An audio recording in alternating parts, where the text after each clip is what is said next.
My name is Claire Morgan, and I was 25 the night everything changed. It was Christmas Eve 2013, and while my family toasted my brother, the future doctor, and my sister, the rising lawyer, I sat at the end of the table with nothing but a dream no one believed in. When I finally told them I was leaving medical school to open a coffee shop, the laughter, the silence, and even the man I loved all turned against me. That night I lost what I thought was my place in the family. But I made myself a promise: if they thought serving coffee made me small, I would build something so undeniable it would one day force them to see me. Snow blanketed Boston that night, soft but relentless, turning the neighborhood into a postcard of stillness. Inside my parents' home, however, the air was anything but peaceful. The Christmas tree glowed in the corner, its lights reflecting off polished glasses and silverware. The scent of roasted turkey and cinnamon filled the dining room, but for me no warmth reached my seat. At the head of the table, my father Richard commanded the room. His voice boomed as he raised a glass to my older brother Mark, who had just been accepted into a prestigious neurology residency. Our future doctor carrying on the Morgan legacy, he declared, pride radiating from every word.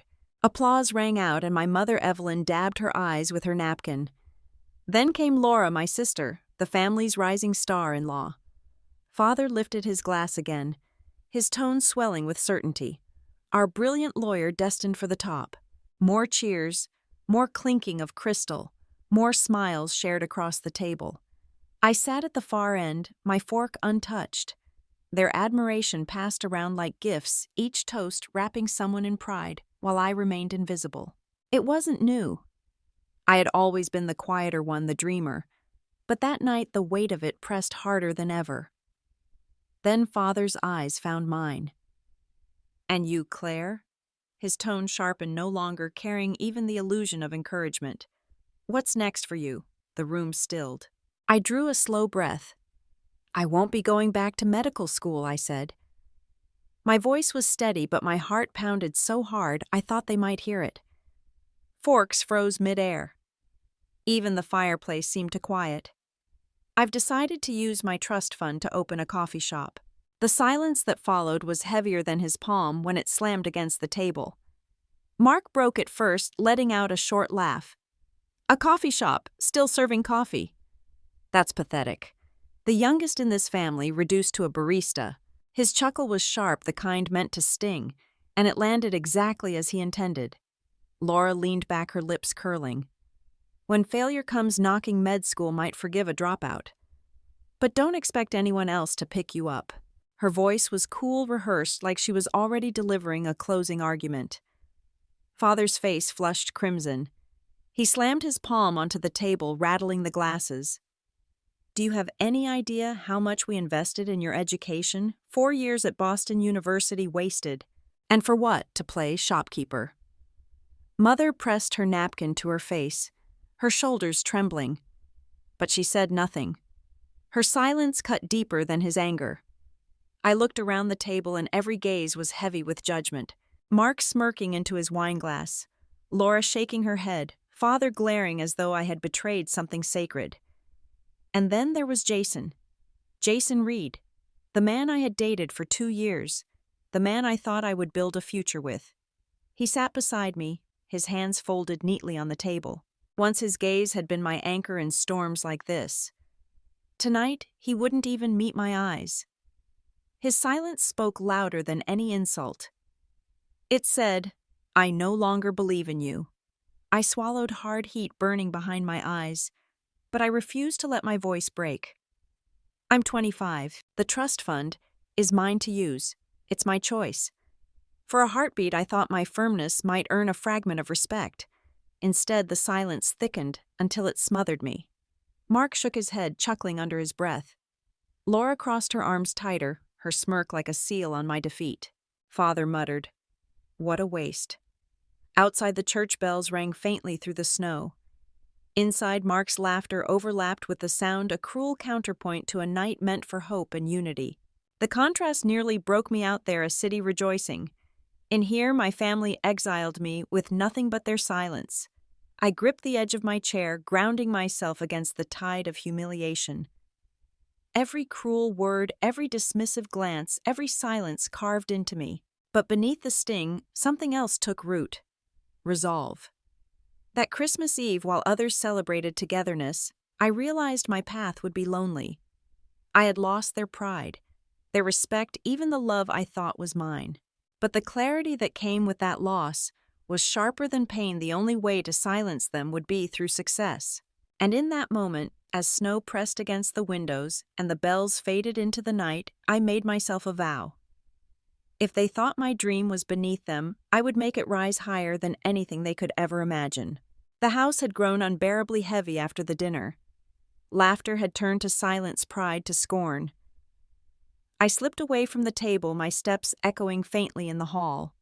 At the far end, the Christmas tree twinkled in green and gold, but for me its glow had dimmed into something hollow. I opened the door and stepped onto the porch, letting the cold air sting my cheeks. Snow was falling again, soft and soundless, covering the neighborhood in a white sheet that looked almost too pure for the night I had just endured. Behind me, the door creaked open. Jason Reed followed, his coat pulled tight against the wind. For 2 years I had believed he was my safe place. Tonight I realized I had never been more wrong. He stood beside me, his breath forming clouds that drifted into the frozen air. For a long moment neither of us spoke. I wanted him to reach for me, to say something, anything that would ease the weight pressing against my chest. Instead, he looked at me with a calm resolve that frightened me more than anger ever could. "Claire," he began, his voice steady, "I can't walk this path with you." The words lodged in my throat. I forced myself to ask, "Because I won't go back to medicine." Jason gave a slow nod. "I want a future that's stable, a family that rests on certainty. You chose coffee and I chose my career." It was not said cruelly, but it landed with the same force as the laughter I had just endured at the dinner table. I swallowed hard, my voice catching as I asked, "And what about us? What about everything we've promised?" His eyes flickered, but only for an instant. Then the softness I once knew disappeared. "I need someone who shares my vision," he said firmly. "Not someone who abandons her family's dream to become a barista." The word lingered in the air like a final judgment. His tone was calm, almost gentle, but the certainty in it cut deeper than any raised voice could. I saw it then. He wasn't rejecting my plan. He was rejecting me. I stepped back slightly, gripping the porch railing to steady myself. The snow kept falling, each flake melting as it touched my skin. My thoughts spiraled in silence, how quickly a person could shift from anchor to stranger, from love to dismissal. Jason reached into his coat pocket. When he pulled out the silver bracelet I had given him 2 Christmases ago, my heart clenched. He placed it in my hand, the metal shockingly cold against my skin. For a moment our eyes met, and I searched desperately for any trace of hesitation. There was none. Without another word, he turned and walked down the steps, his figure blurring into the curtain of white. I wanted to call out to demand he come back, but the sound never left my lips. All I could do was watch as the snow swallowed him whole.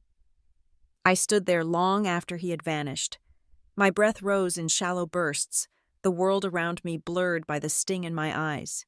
The porch light flickered above, casting a pale glow that made the night seem even lonelier. In a single evening, I had lost the pride of my father, the respect of my siblings, and now the man I thought would stand by me. The emptiness was absolute, but inside it something else stirred. If their love depended on the profession I chose, then perhaps I had never truly been loved at all. I tightened my grip on the bracelet, its weight a reminder of what had been taken and what I still had left myself. Turning back toward the house, I whispered into the cold, "There's only one way forward now. I'll prove my worth with the dream they tried to break." The snow fell harder as I spoke, as though the night itself were sealing a pact. I pulled my coat tighter, squared my shoulders, and stepped back into the glow of the tree's distant lights. For the first time, I understood the depth of the fight ahead. Boston mornings in winter always carried a sharpness, but that day the cold cut deeper. It was only a few days after Christmas, and instead of waking up in my parents' house, I rose in a cramped rental room near the city's edge. The walls were thin, The radiator barely worked and silence filled the space where family should have been. I told myself this emptiness was the price of freedom. That afternoon, I wandered through streets I had never walked before. My boots crunched on the frozen ground, my breath hung in the air. That was when I saw it, a forgotten storefront wedged between taller buildings. Its windows were clouded with dust, the wooden sign so weathered that no letters remained, and weeds curled around the back fence like claws from another season.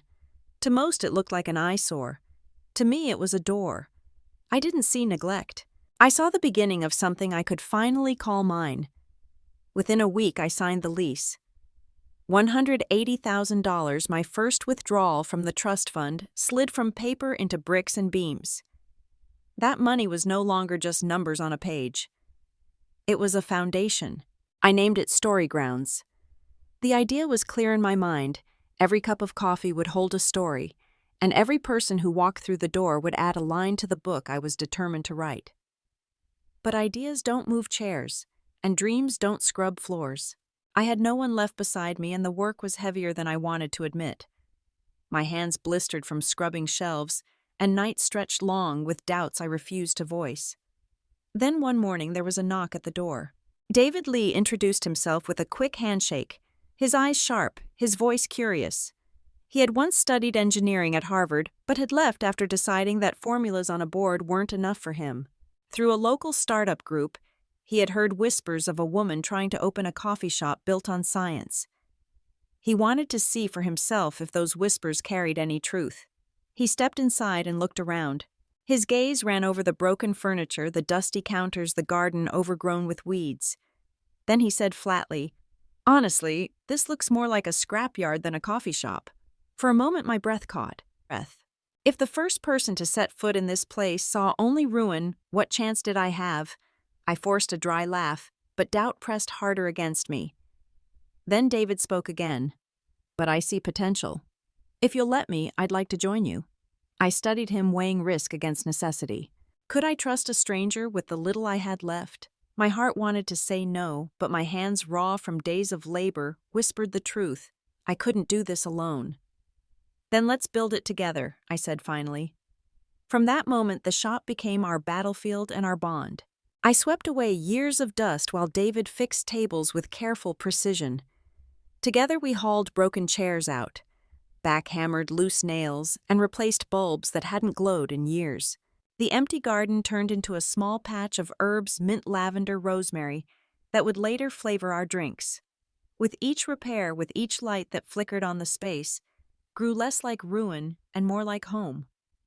But the real test came at night. Under the buzz of a single lamp, we began experimenting with roasting coffee. I pulled out textbooks I once studied in medical school chemistry, thermodynamics, physiology, and applied the principles not to patients, but to beans. Timing, heat pressure, all variables, I could control if I was disciplined enough. Batch after batch failed. Some beans came out too bitter, others flat and lifeless. The air filled with the scent of mistakes, but David never wavered. He adjusted timers, logged results in neat columns, and told me failure was just data in disguise. On our 17th attempt, the beans cracked differently, the aroma sharper. David poured carefully, then lifted the cup to his lips. He took one sip, paused, and his eyes widened. A smile broke across his face. "Claire," he said, "this isn't just coffee. This is science." The words hung in the air, settling into me more deeply than I expected. For the first time in weeks, I felt faith not in family, not in love, but in myself and in this fragile beginning.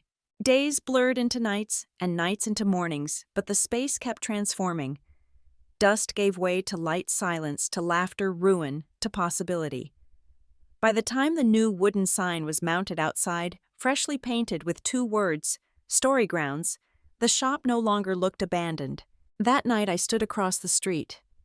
The letters gleamed under the street lamp, bold against the darkness.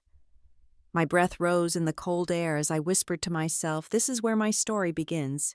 And at that moment, I believed it. Boston Winter 2014. The cold air stung sharper that morning, but I ignored it as I placed the grand opening sign outside Story Grounds. My hands trembled not from the wind, but from the weight of anticipation. I pictured laughter echoing across tables, the hum of conversations blending with the scent of fresh coffee. For a moment, I believed today would mark the beginning of everything. Reality proved harsher. 4 customers came the first day. 2 of them only curious enough to glance at the shelves of used books. The next day brought 6. On the third, only 1 man arrived and left without ordering, his silence louder than any critique. Each cup I poured felt like a stone dropped into an endless well swallowed without sound. I told myself patience was a kind of faith. But with every passing day, the register stayed quiet and my confidence wore thin. The silence inside the cafe pressed heavy, broken only by the pendulum clock ticking behind the counter. At night after David left, I sat in the dim glow staring at rows of empty chairs lined up like witnesses to failure. Then one late evening, something unexpected happened. The bell above the door chimed just as I was locking up. A man stepped inside, middle-aged coat, frayed, his eyes sharp but tired. He didn't browse the shelves or glance at the menu. He walked straight to the counter and placed a worn dollar bill on the wood. "Just a black coffee," he said. His voice was low but steady.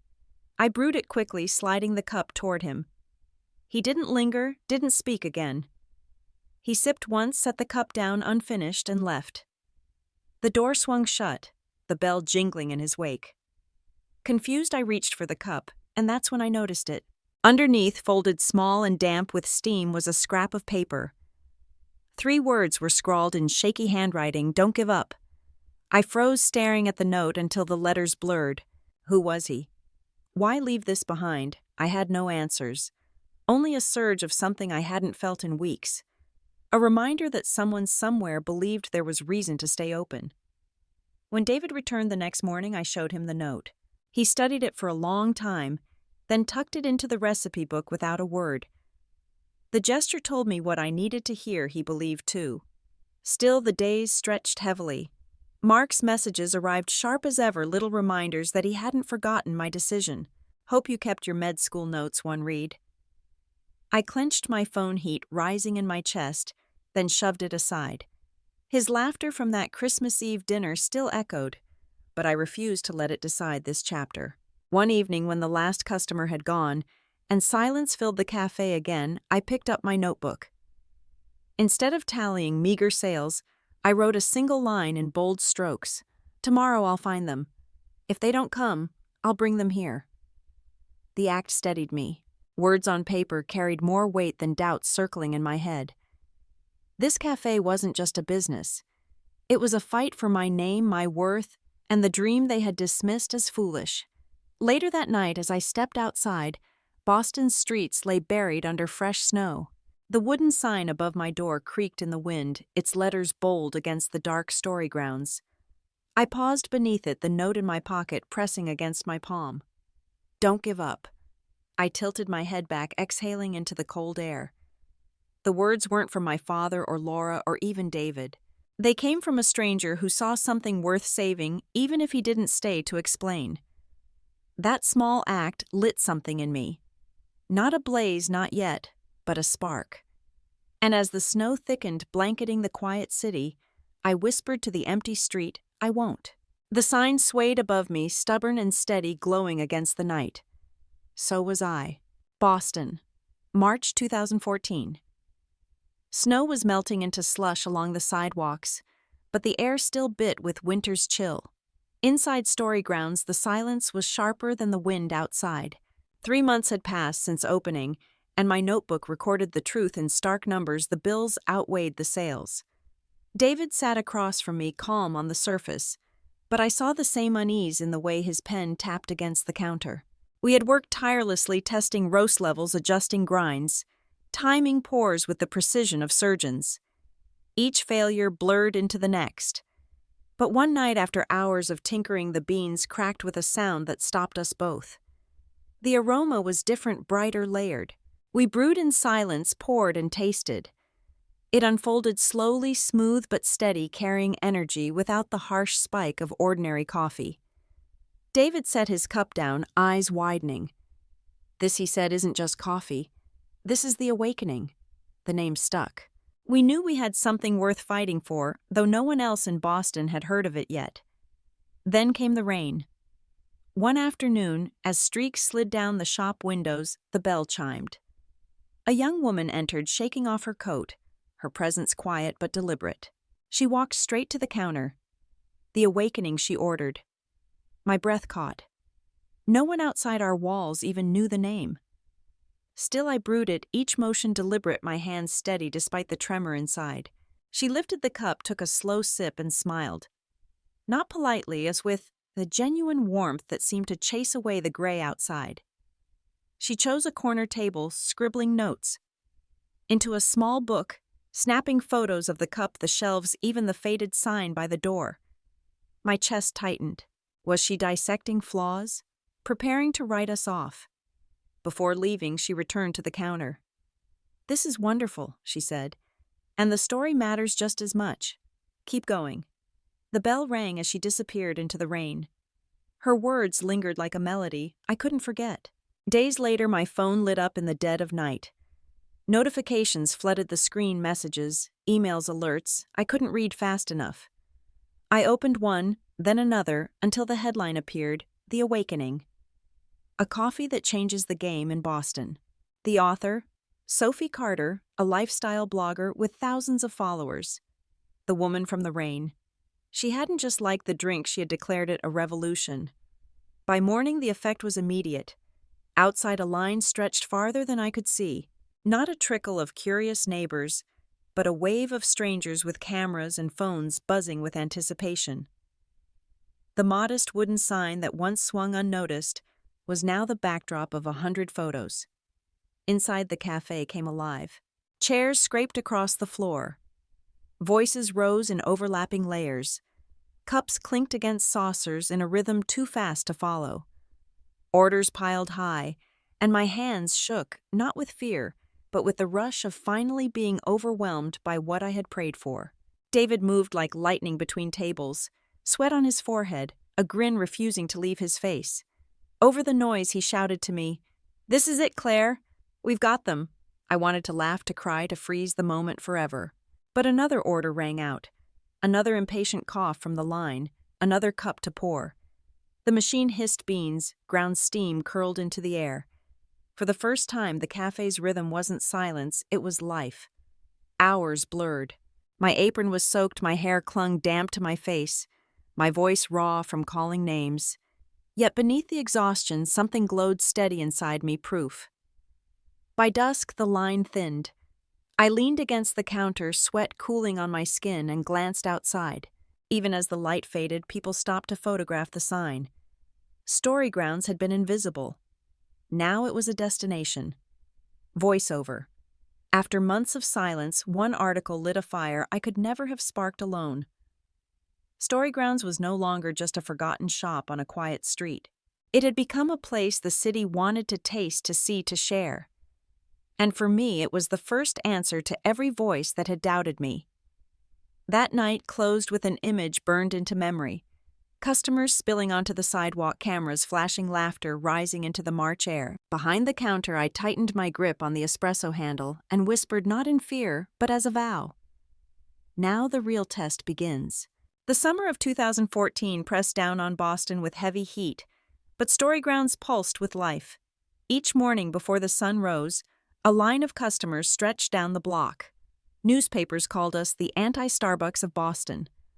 To the world, it was a playful headline. To me, it was vindication. David and I worked until exhaustion blurred our days. My hands were raw. My clothes carried the scent of roasted beans, yet I embraced it. I thought the hardest part was over. I was wrong. A few streets away stood Alvarez Cafe, run for decades, by Tom Alvarez, a man as stubborn as the brick walls that housed his shop.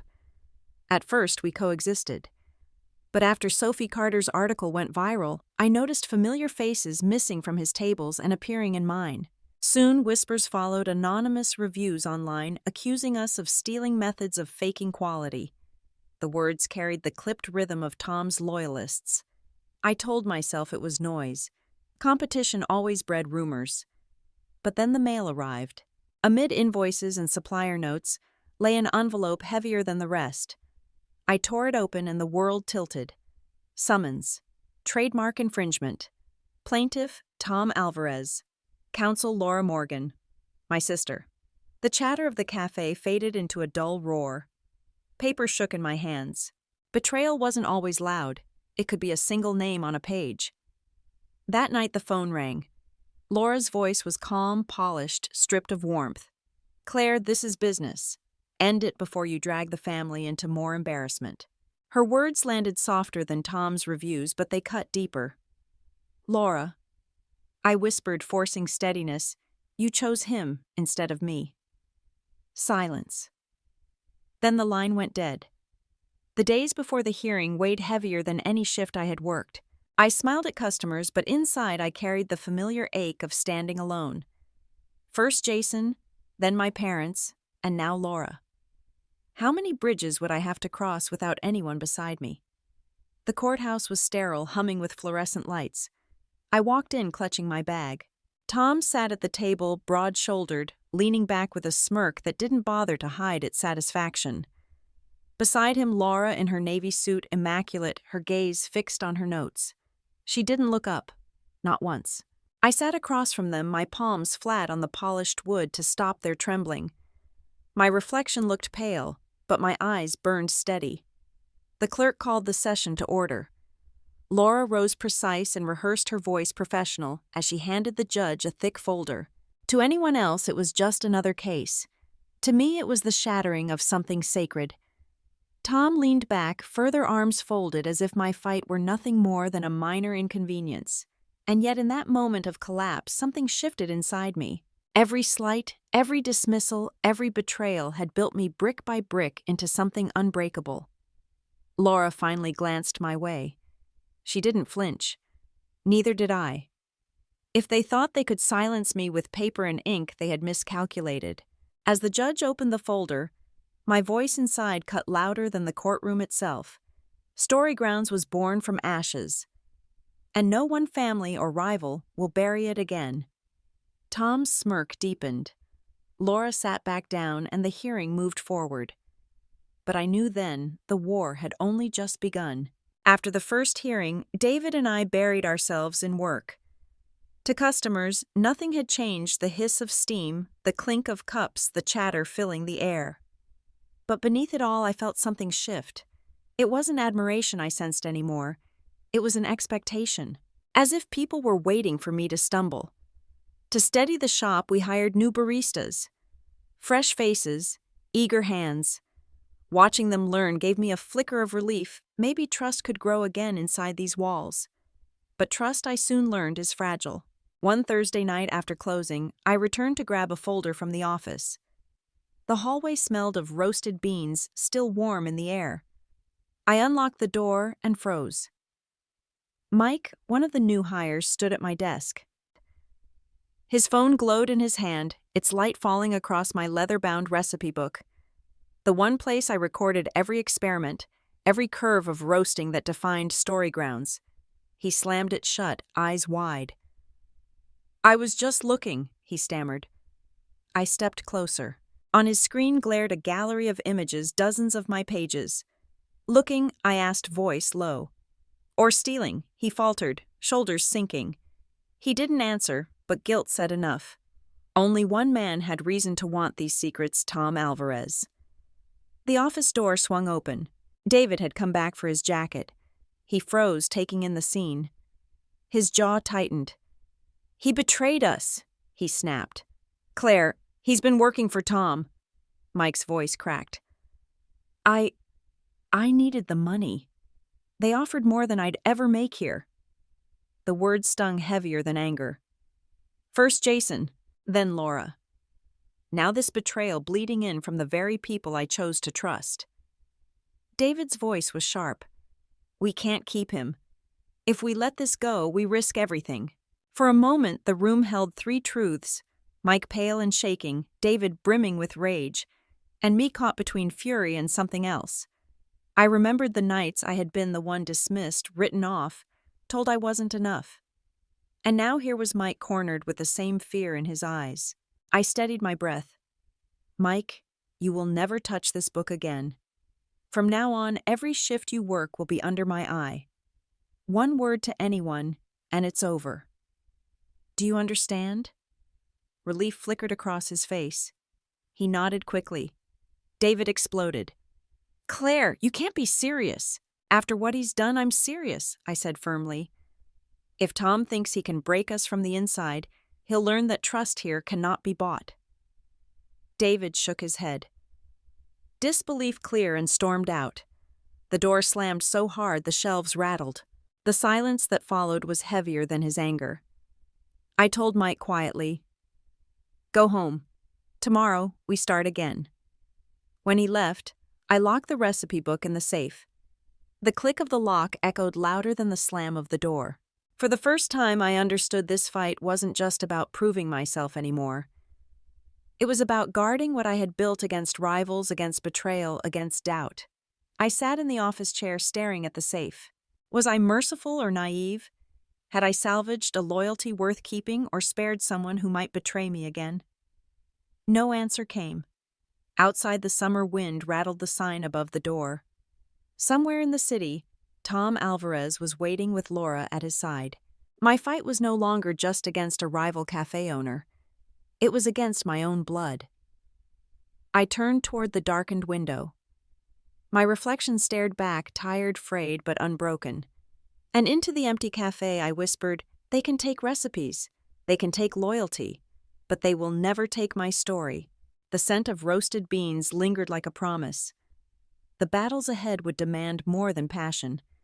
They would demand strength I wasn't sure I had, but knew I would have to find. The lawsuit against Storygrounds had taken on a life of its own. What began as a dry legal dispute was now feeding rumors across Boston. Headlines online hinted at scandal whispers that we cheated customers, that our recipes were stolen. Each morning when I unlocked the door, I felt the weight of those words pressing in. Customers stepped inside cautiously, some glancing around as though they might catch controversy in the air. Others didn't come at all. The hum of the cafe was no longer cheerful. It was tense, as if judgment had slipped into every corner. Then one morning, the bell above the door rang, and a woman stepped inside. She wore a long coat, her movements crisp, her expression unreadable. She walked straight to the counter, extended a hand, and said, "Sophie Carter, Boston Globe. I'm here for your side of the story." Her voice was steady, not a question, not an accusation, just certainty. For a heartbeat, I froze. Reporters were sharks, I told myself. But there was something about her calmness that pulled me in. I nodded and gestured toward a corner table near the window. As I poured her a cup of the awakening, I felt my hands tremble. "This is our signature," I said, sliding it across the polished wood. Sophie opened her notebook, pen poised. "Tell me how it started," she said simply. And so, with the steam curling between us, I did. I spoke of leaving medical school of nights when only 2 customers came through the door. I described the experiments that gave birth to our coffee, the betrayal of a young barista who had handed our secrets to a rival. At times my voice faltered, but Sophie only listened, eyes steady, pen moving with precision. "You know," she finally said, leaning forward, "people will believe the worst if no one shows them the truth. Let me write it." Her words struck me like a challenge. I agreed, though fear stirred in my chest. Handing her my story felt like stepping onto thin ice, unsure whether it would hold or crack beneath me. The following day, my phone rang. Laura's name glared from the screen. My sister's voice was sharp, stripped of any warmth it once carried. "Claire, do you realize what you've done? You just gave the press everything they need to destroy you. When this article comes out, you'll drag our family's name even lower." Her words stung more than she knew. I hung up, but the echo lingered. That night I lay awake, turning over the same question: had I been foolish? Was I about to watch everything collapse because I trusted a stranger? 3 days later, I had my answer. A pile of newspapers landed outside the shop. On the front page, framed in the morning light, was a photo of Storygrounds. The headline stretched across the fold, "Med School Dropout Builds Coffee Empire to Rival Giants." I clutched the paper, my breath catching. The article unfolded like a mirror of my heart, every sacrifice, every detail of our roasting method, every ounce of defiance I had poured into this dream. It painted Storygrounds not as a fraud, but as a rebellion worth believing in. The phone lit up with messages. Orders poured into the inbox. Emails from potential partners stacked higher than I could read. And in the cafe, something shifted. Customers walked in with the paper tucked under their arms. They smiled when they ordered, proud to be part of something larger than a cup of coffee. By noon, a line stretched down the block. Voices buzzed, photos snapped, people shared the article as though it were proof of hope itself. For the first time since Tom Alvarez had dragged me into court, I didn't feel like I was drowning. But Tom did not stay silent. He scoffed in interviews, dismissing me as a dreamer claiming success built on smoke and mirrors. Yet the more he tried to discredit me, the more people rose in defense. Comments filled every post. At least she's building something. All you've got is jealousy. It was no longer just my fight. The city had chosen a side, and it wasn't his. I stood behind the counter watching customers sip the awakening with copies of the Globe in hand. Their faces weren't filled with pity. They were lit with belief. Storygrounds had become a symbol, and somehow so had I.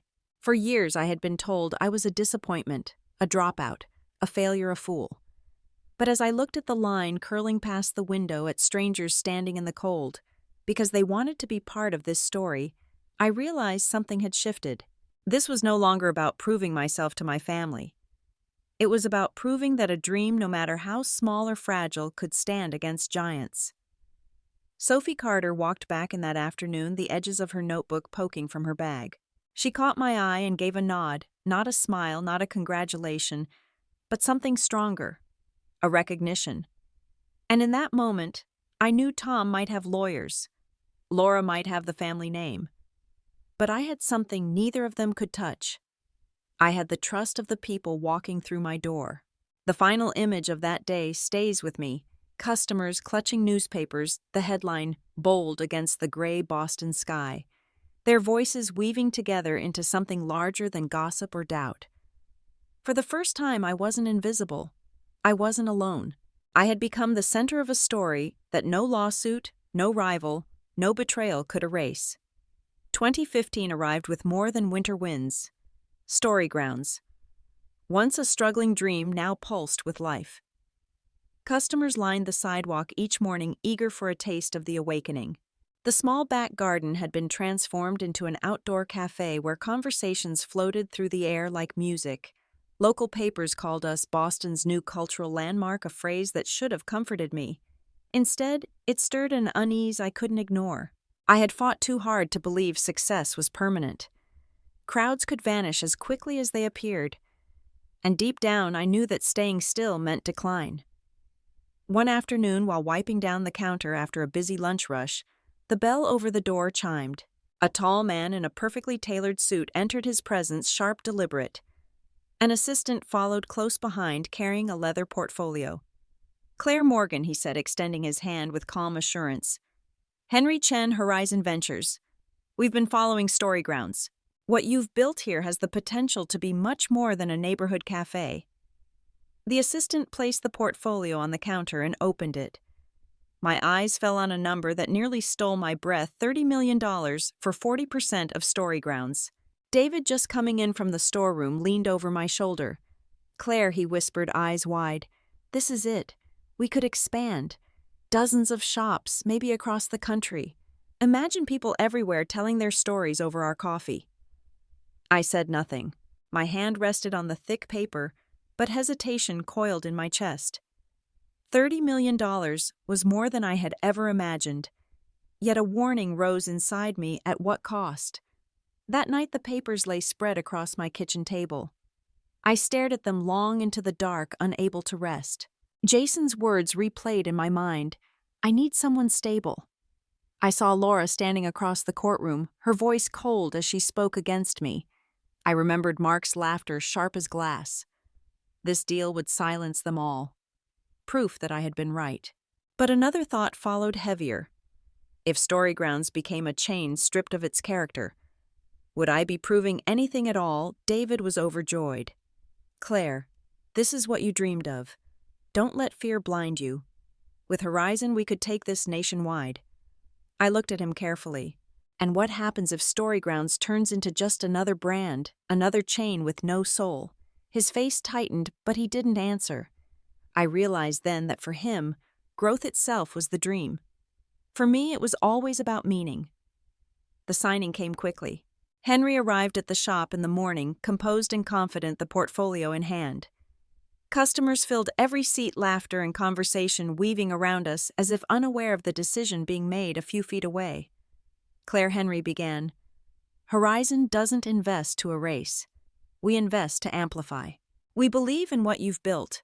All we ask is the chance to help it grow." The scent of roasted beans drifted through the air. I pressed my palms against the counter, grounding myself in the space I had fought to create. Slowly I spoke. "Henry, I'll accept your investment, but understand this control stays with me. The direction, the identity of Storygrounds is mine to decide." For the first time, Henry's polished expression shifted. Surprise flickered, then faded into respect. He nodded, extended his hand once more. "Then we have an agreement." Our handshake sealed the moment. My pulse raced. I was no longer the outcast mocked at Christmas, nor the woman abandoned outside in the snow. I was standing on the threshold of a national stage. Yet even as the assistant organized papers and David beamed with excitement, a weight settled over me. Expansion was no longer an idea. It was an obligation signed in ink. That evening, long after the last customer left, I lingered by the window. Outside, the wooden sign of Storygrounds swayed gently, its paint chipped but familiar. Reflected faintly in the glass behind it was the outline of Horizon's steel towers downtown. Two worlds stared back at me, one humble, one ambitious.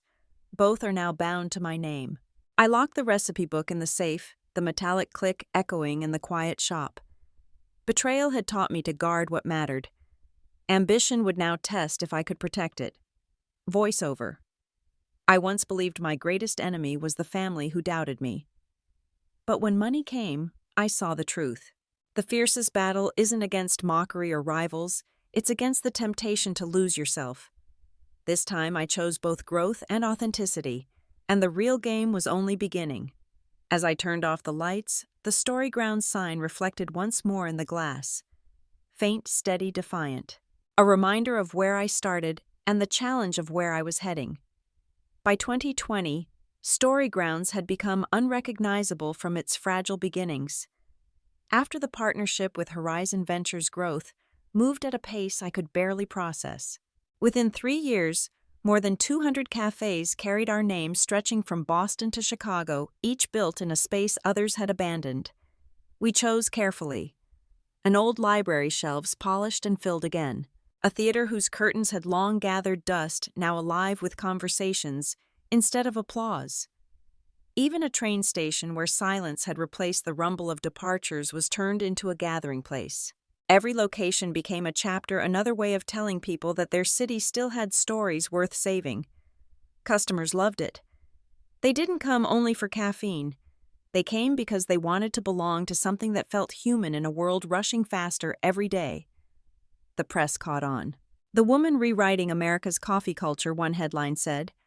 My photo landed on the covers of Forbes and Fortune, and television hosts asked me about strategy, growth, and the future of Storygrounds. I gave them polished answers, but inside, I wondered, was the dream still mine, or had I given it away to the speed of success? In the middle of all this noise, one face grounded me. Grace Miller. Grace had been a regular since the earliest days. A retired teacher, she carried herself with quiet dignity. She always sat at the same sunlit table in the first cafe with a worn paperback in her bag and a cup of The Awakening at her side. She didn't need to say much. But when she did, her words stayed longer than any article. One afternoon, as I brought her coffee, she touched the rim of the cup and said, "Claire, you're not just serving a drink. You're selling a pause, a little peace. Don't lose that." Her sentence struck me more than any investor pitch ever had. Whenever expansion threatened to swallow me, I thought of her sitting there, steady, content, reminding me why I had started in the first place. Then in the fall of 2021, a call came. Grace had passed away. The cafe was busy that day, the clatter of cups and steady hum of voices filling the air. But for me, the sound vanished. I walked into my office, closed the door, and sat still until evening shadows filled the room. Later, a courier delivered an envelope with my name written in Grace's familiar script. Inside, her handwriting, stretched across the page, "Claire Storygrounds," gave me peace when I needed it most. Promise me you will protect that peace. The world will always try to turn beauty into business. Don't let them erase what makes this place different. Sometimes one cup of coffee is all a person needs to feel alive.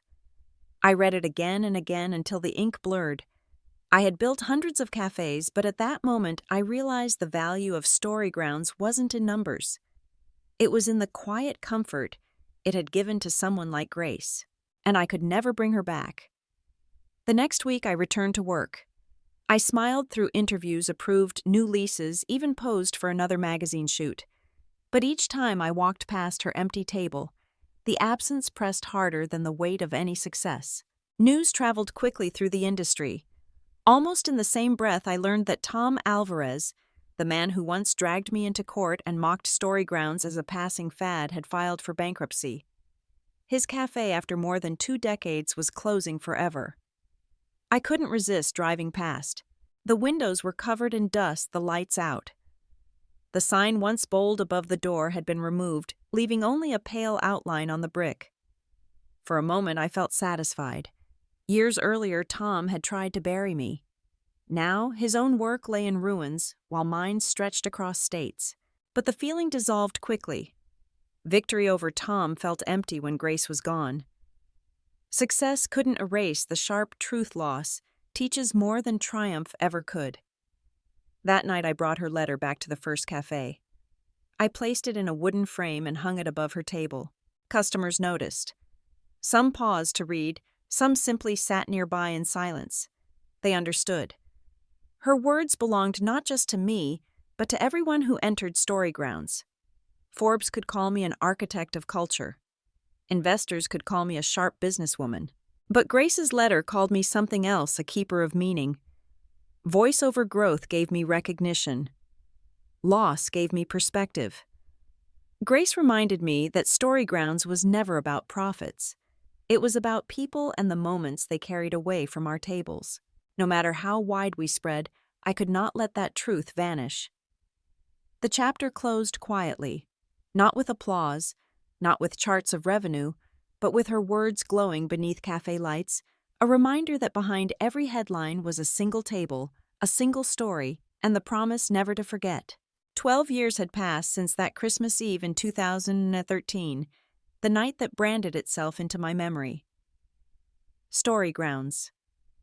Once a fragile idea whispered into existence, had grown into a name known across America. More than 300 cafes now carried our signs stretching from Boston to Los Angeles, with a valuation in the billions. To the world, it was a story of triumph. To me, Christmas still carried the taste of rejection, the night my own family turned their backs as I sat in silence, mocked for dreaming too small. In December 2025, an invitation arrived. My parents, Richard and Evelyn, wanted the family to gather again at the old Boston house for Christmas dinner. I stared at the card longer than I should have. I did not need their approval anymore. But something in me, perhaps the weight of 12 years, decided to go. I would not avoid the echoes of the past. I would face them. The house looked unchanged, its brick walls wrapped in snow windows glowing against the winter night. Inside, the tree sparkled with gold lights, ornaments older than me glinting with nostalgia. The dining table stretched the length of the room, covered in linen and polished silver. My father sat at the head posture, stiff, his expression the same controlled sternness I remembered. My mother moved from plate to plate, arranging, correcting, never still. Laura arrived first in a tailored suit that spoke of courtroom victories. Her eyes shone with a quiet satisfaction, every gesture deliberate. Mark followed, carrying that same smirk I had known all my life, the one that had once reduced me to silence in front of this very table. He still wore it like armor, though now it carried the weight of his new title, department head at one of Boston's most prestigious hospitals. The meal began. Forks scraped softly against porcelain. Conversation moved in practiced rhythms. Laura described her latest legal triumph, her tone bright and polished. My parents listened, nodding with pride. Mark took his turn speaking of the hospital expansion, his voice swelling with satisfaction. Then inevitably, his eyes shifted to me. He lifted his glass, leaned back slightly, and with that old smirk said, "Still serving coffee?" Claire, after all these years, the words dropped heavy, echoing the wound from 2013. For a second, silence claimed the table. I looked at him and let a small smile rest on my lips. The pain flickered, yes, but it no longer bent me as it once had. He didn't see strength in that smile, he only saw what he wanted. Mark leaned closer, his voice carrying false sympathy. "You've been lucky. Not everyone has a trust fund to play business with. Without it, you'd probably be unemployed." I set down my fork carefully. The metal had grown cold in my hand. My eyes lowered briefly to the linen, then back up to him. Words rose in my throat sharp, but I kept them there. He would not draw me into his game. Inside, one question repeated itself after everything I had built. Did they still believe it was all an accident? That it came from money rather than work? Before anyone could speak again, the living room television flickered on. No one had touched the remote. The station had been left running, broadcasting Boston's annual Christmas festival live from the city square. Music filled the room, then the camera turned to the podium. Mayor Linda Parker stepped into view. She wore a winter coat, her breath visible in the cold air, but her smile radiated warmth. In her hand she lifted a steaming cup. The logo on it was unmistakable. Story Grounds. Her voice carried strong and clear through the broadcast. "This is the best coffee I've ever tasted. Tonight, Boston celebrates with Story Grounds, our city's pride." The words thundered through the room, louder than any toast.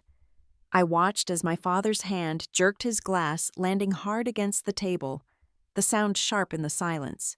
His face was drained of color. Laura froze mid-breath, her practiced composure unraveling as she swallowed hard, unable to respond. Mark's smirk collapsed, his mouth parting as if to speak, but no sound escaping.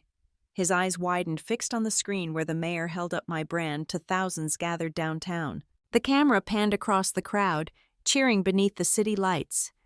The logo gleamed in the cold night air, lifted high by the city's leader, a symbol stronger than any defense I could have spoken. I sat still, my hands folded neatly on the table. I did not need to defend myself. The city had spoken. The people had spoken. The very place that had once been my cage now displayed my freedom on every screen. Silence held the dining room. My father looked away. My mother busied herself with napkins, though none needed folding. Laura pressed her lips together and stared at her plate. Mark lowered his gaze, his once certain superiority dissolving into the weight of truth.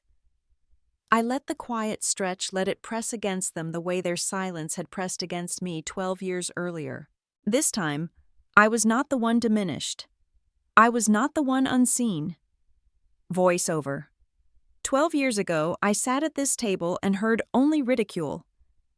Tonight, the same city they thought would forget me raised its glass in my name. They wanted me to bow, but I chose to stand tall, and now they are the ones left silent. On the screen, the mayor raised the cup once more, the cheers of Boston filling the background.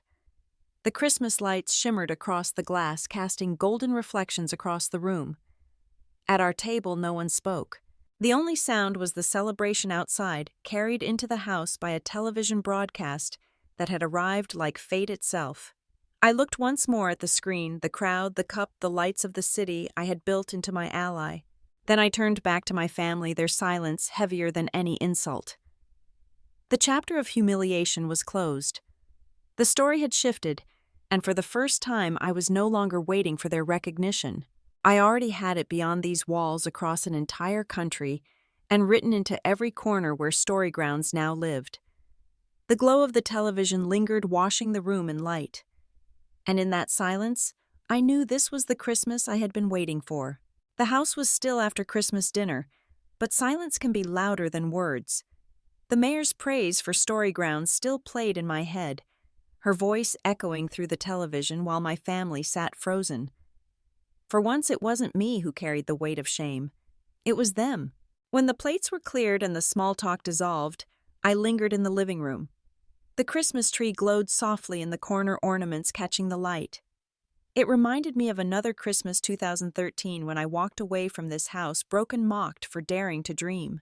Now 12 years later, the air felt different. Something had shifted. My father Richard was the first to move. He had always been a man of firm gestures and firm words. Tonight his shoulders sagged with exhaustion. He stepped closer, his eyes unsteady. "Claire," he said barely above a whisper. "I was wrong. I never saw your strength." The words were late, but they fell heavy in the space between us. Then my mother Evelyn. She had stood by quietly during those years, never challenging his judgment. But now she reached out her arms, wrapping around me. I felt her tears soak into my shoulder.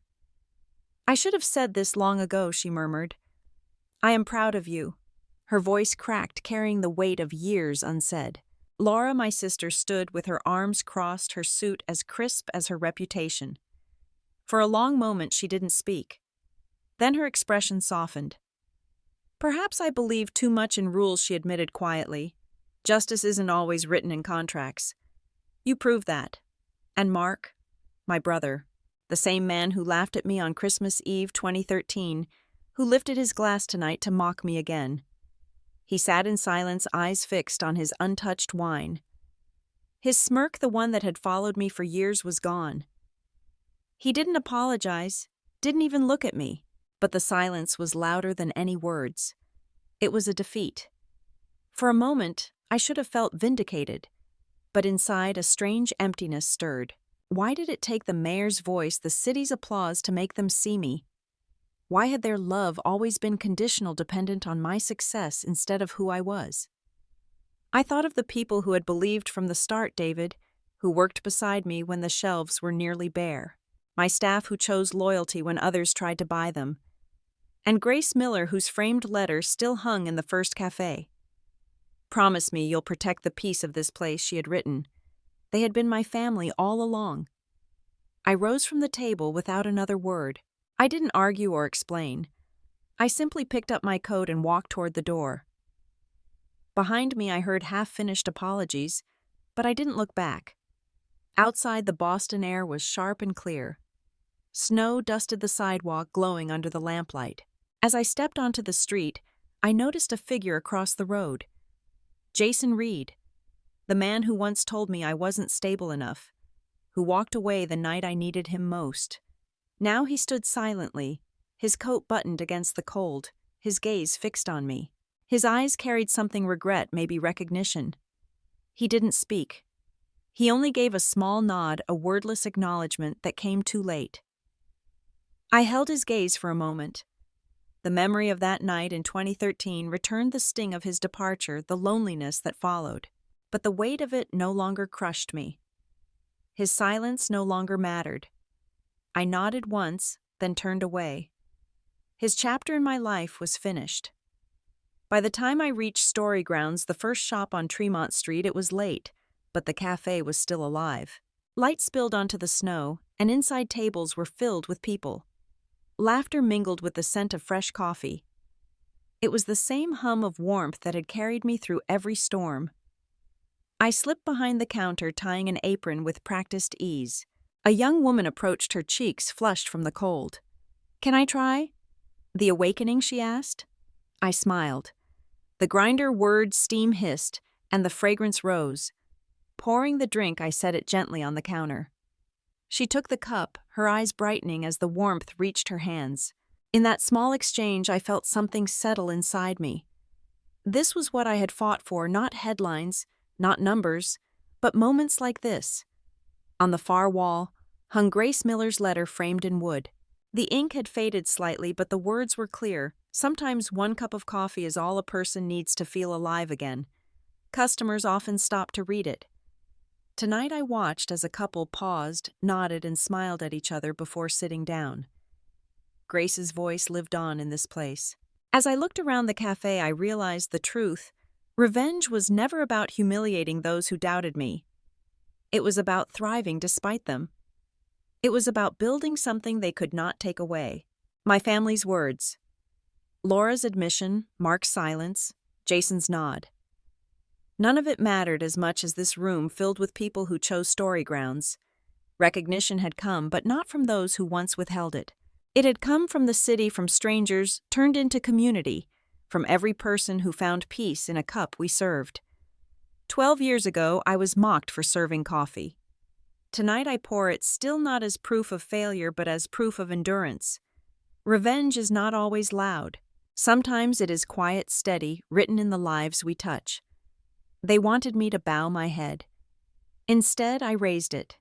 And in the end, they had no choice but to see me. The camera lingers, the glow of cafe lights, the framed letter on the wall, the quiet buzz of conversation. Outside Boston sparkles with Christmas brilliance. Inside Story Grounds is alive, a symbol not of revenge alone, but of resilience. And as the night deepens, the story closes where it began, in a small cafe warm against the winter, proof that even the smallest flame can outshine the darkest side.